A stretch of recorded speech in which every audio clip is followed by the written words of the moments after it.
Osho. Ego, o falso centro. O primeiro ponto a ser compreendido é o ego. Uma criança nasce sem qualquer conhecimento, sem qualquer consciência de seu próprio eu.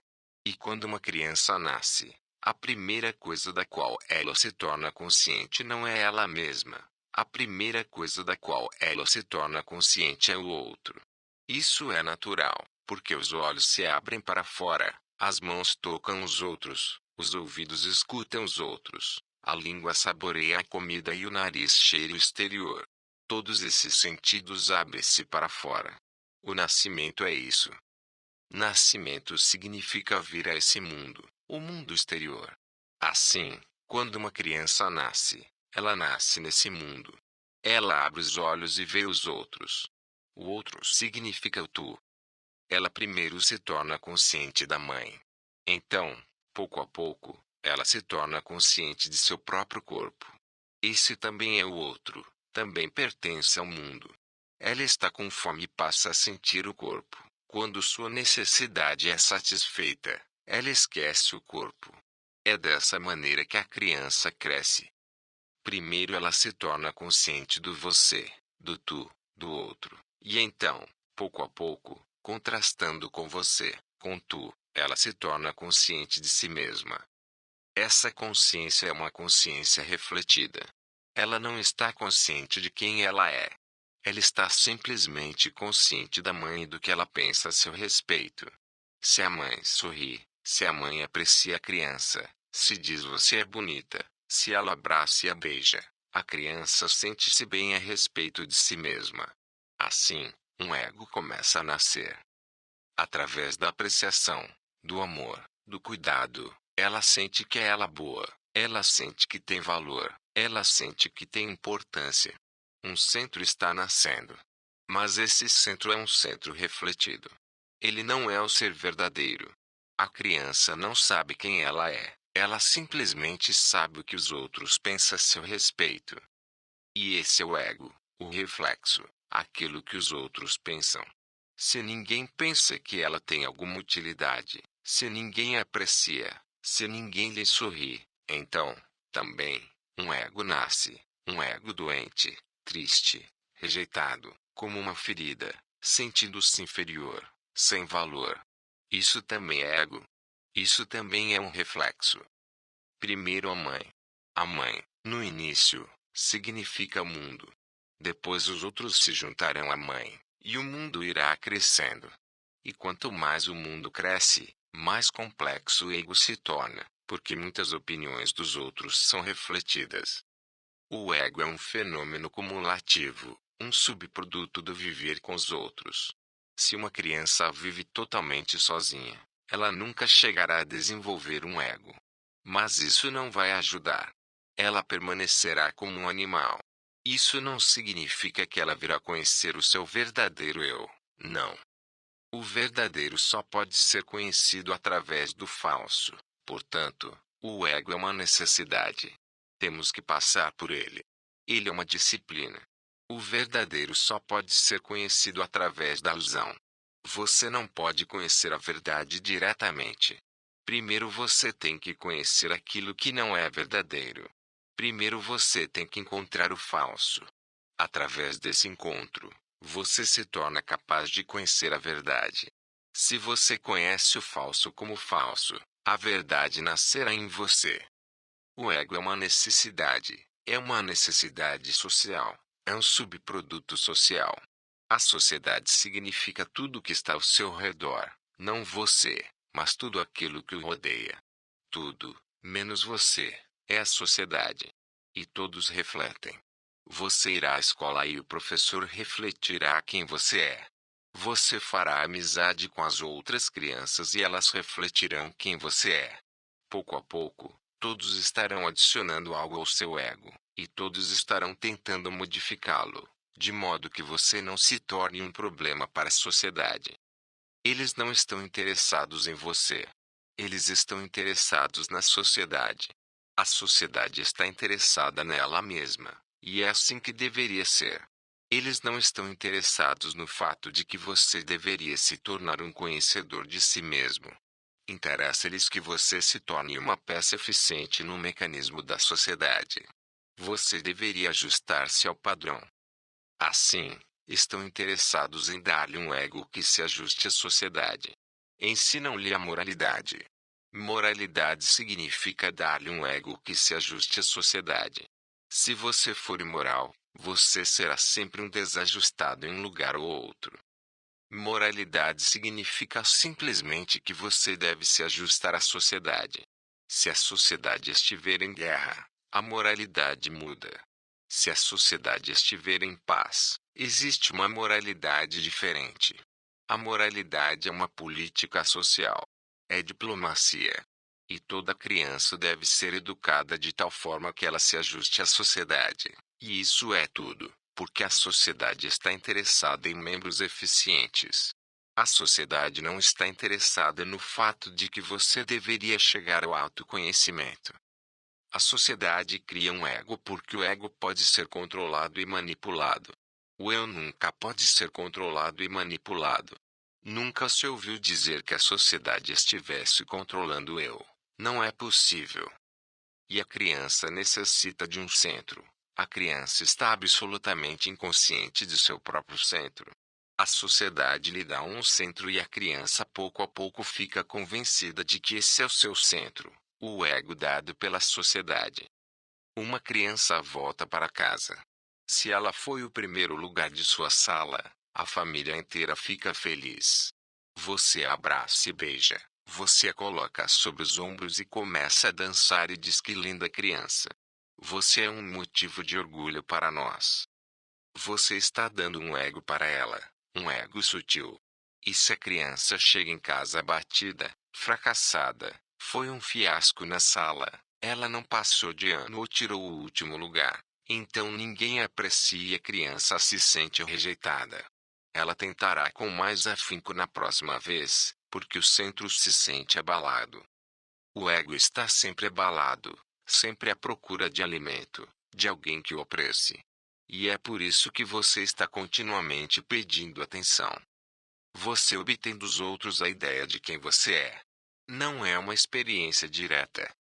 É dos outros que você obtém a ideia de quem você é. Eles modelam o seu centro.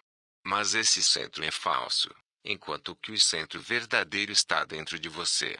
O centro verdadeiro não é da conta de ninguém. Ninguém o modela. Você vem com ele. Você nasce com ele. Assim, você tem dois centros. Um centro com o qual você vem, que lhe é dado pela própria existência. Esse é o eu. E o outro centro, que é criado pela sociedade, o ego. Esse é algo falso. É um grande truque. Através do ego a sociedade está controlando você.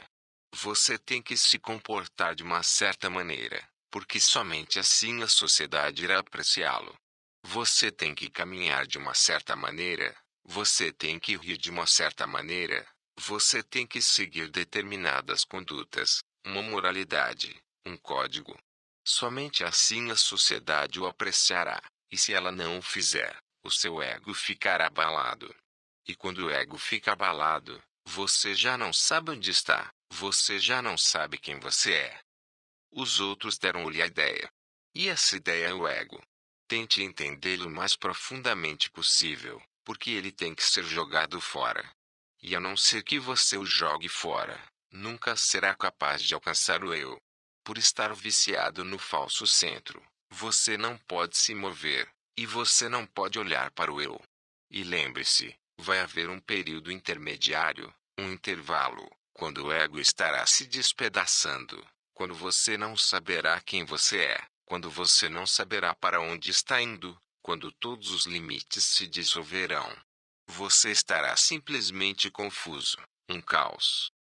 Devido a esse caos, você tem medo de perder o ego. Mas tem que ser assim. Temos que passar através do caos antes de atingir o centro verdadeiro. E se você for ousado, o período será curto.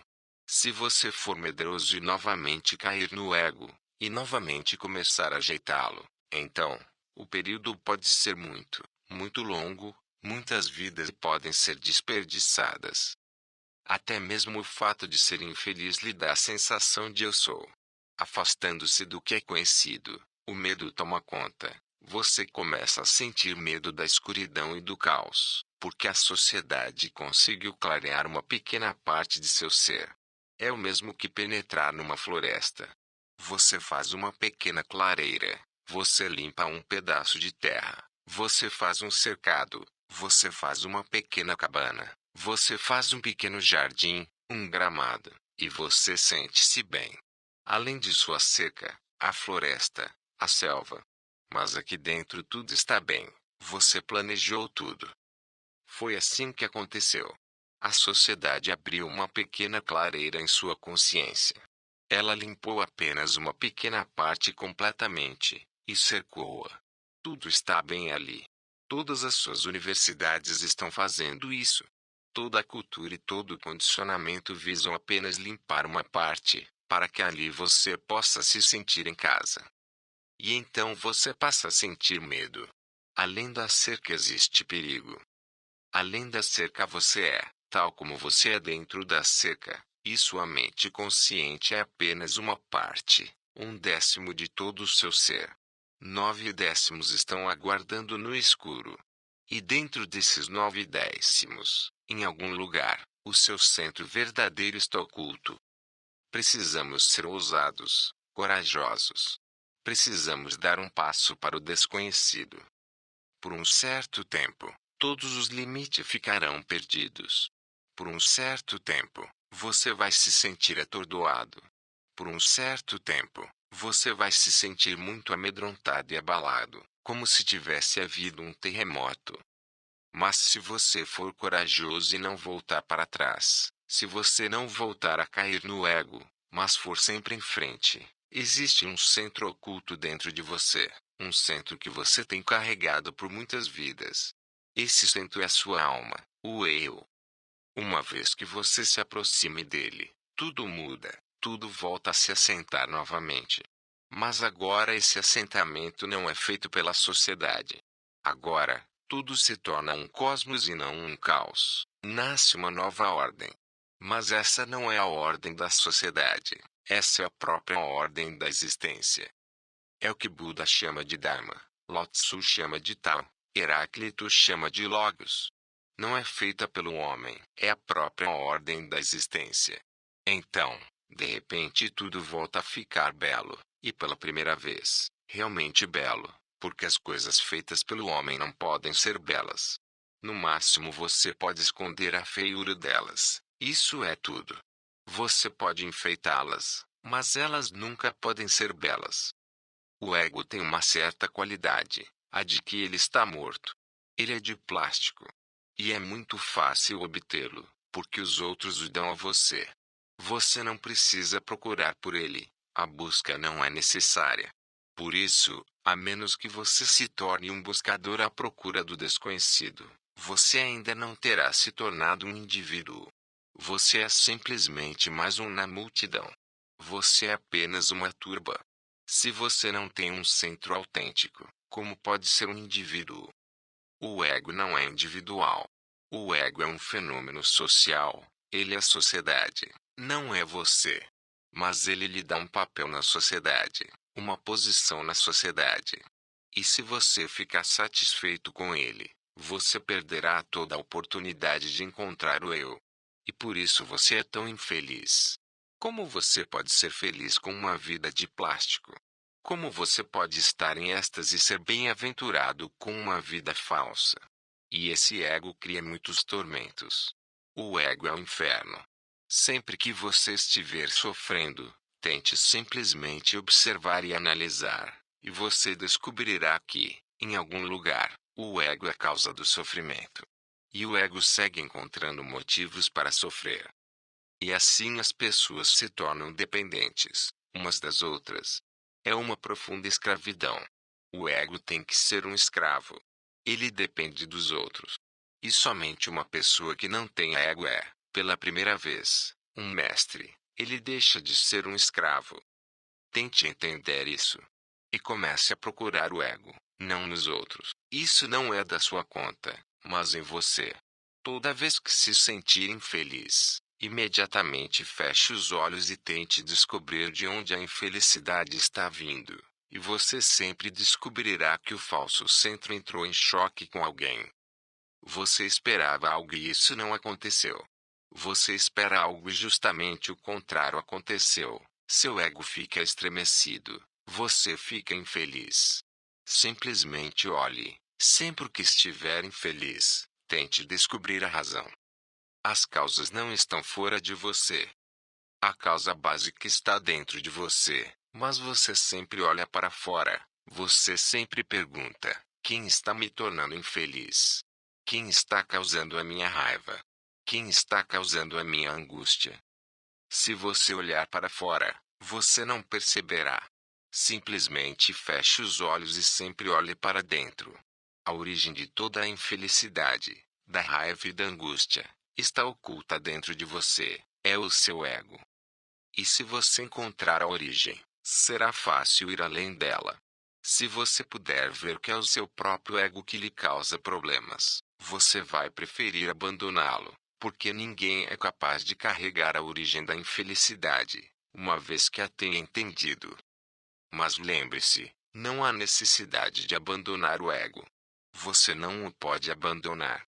E se você tentar abandoná-lo, simplesmente estará conseguindo um outro ego mais sutil, que diz: tornei-me humilde. Todo caminho em direção ao divino, ao supremo, tem que passar através desse território do ego. O falso tem que ser entendido como falso. A origem da miséria tem que ser entendida como a origem da miséria. Então ela simplesmente desaparece. Quando você sabe que ele é o veneno, ele desaparece. Quando você sabe que ele é o fogo, ele desaparece. Quando você sabe que esse é o inferno, ele desaparece. E então você nunca diz: eu abandonei o ego. Você simplesmente irá rir de toda essa história, dessa piada, pois você era o criador de toda essa infelicidade. É difícil ver o próprio ego. É muito fácil ver o ego nos outros. Mas esse não é o ponto. Você não os pode ajudar. Tente ver o seu próprio ego. Simplesmente o observe. Não tenha pressa em abandoná-lo. Simplesmente o observe. Quanto mais você observa, mais capaz você se torna. De repente, um dia, você simplesmente percebe que ele desapareceu. E quando ele desaparece por si mesmo, somente então ele realmente desaparece. Porque não existe outra maneira. Você não pode abandoná-lo antes do tempo. Ele cai exatamente como uma folha seca. Quando você tiver amadurecido através da compreensão, da consciência, e tiver sentido com totalidade que o ego é a causa de toda a sua infelicidade, um dia você simplesmente vê a folha seca caindo. E então o verdadeiro centro surge. E esse centro verdadeiro é a alma, o eu, o Deus, a verdade, ou como quiser chamá-lo. Você pode lhe dar qualquer nome, aquele que preferir.